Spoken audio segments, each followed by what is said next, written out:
Assalamualaikum warahmatullahi wabarakatuh. Hai teman-teman, kembali lagi bersama kami. Perkenalkan, nama saya Elsinta Fitriatul Janah, NIM 2210 2017. Saya Aisyah Nadila, NIM 2210 2004. Kami dari Universitas Berkesudahan Jember, program studi S1 Ilmu Keperawatan.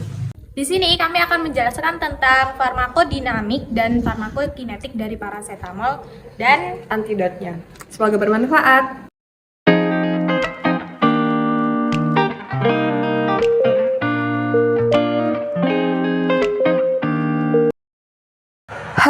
Halo, tolong. Apa benar dengan Rumah Sakit Dharma Husada? Iya, saya memerlukan ambulan karena anak saya sedang sakit dan membutuhkan pertolongan. Tolong ya, Mas. Tidak lama kemudian, si anak dibawa ke rumah sakit. Dokter pun langsung memeriksanya.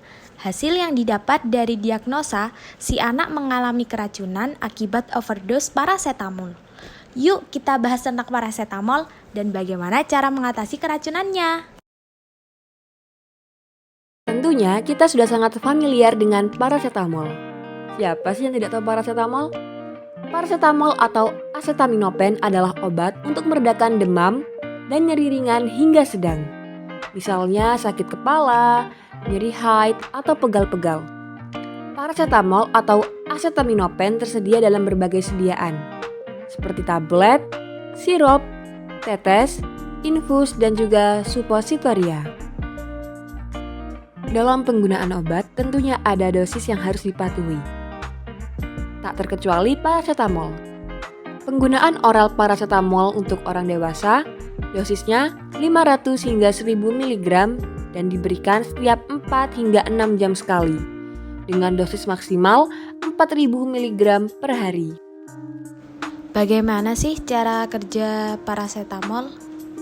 Paracetamol bekerja dengan menghambat produksi prostaglandin. Apa sih prostaglandin itu? Prostaglandin adalah zat peradangan dan pemicu demam yang bekerja terutama di otak. Prostaglandin sendiri juga mempengaruhi setelah suhu tubuh di bagian otak, yaitu hipotalamus. Farmakokinetik pada obat paracetamol terjadi sangat cepat dan sempurna melalui saluran cerna, di mana konsentrasi tertinggi dalam plasma bisa dicapai hanya dalam waktu 30 menit dan paruh waktu plasma yaitu 1-3 jam. Dalam plasma, 25% paracetamol terikat protein plasma. Obat ini dimetabolisme oleh enzim mikrosom hati. Mekanisme paracetamol. Paracetamol di dalam tubuh akan berubah menjadi acetaminophen glutathione sebesar 50%. Kemudian berubah menjadi acetaminophen sulfat sebesar 40%, di mana 5 hingga 15% akan berubah menjadi NAPQI. NAPQI akan berubah menjadi acetaminophen glutathione konjugat. Dan 5% dari paracetamol lainnya akan dikeluarkan melalui urin. Ketika kita mengkonsumsi paracetamol dengan dosis yang berlebihan, maka 39% paracetamol tersebut akan berubah menjadi NAPQI yang akan berikatan dengan protein seluler dan menyebabkan keracunan hati dan ginjal. Apa sih yang dimaksud NAPQI? NAPQI sendiri merupakan senyawa metabolit yang beracun. Apabila suatu obat dengan dosis yang berlebih, maka hasil metabolitnya adalah NAPQI akan berikatan dengan protein seluler dan bisa menyebabkan kerusakan hati dan ginjal. Tanda dan gejala keracunan paracetamol. 1. Penurunan tekanan darah. 2. Denyut nadi lebih cepat. 3. Mual dan muntah.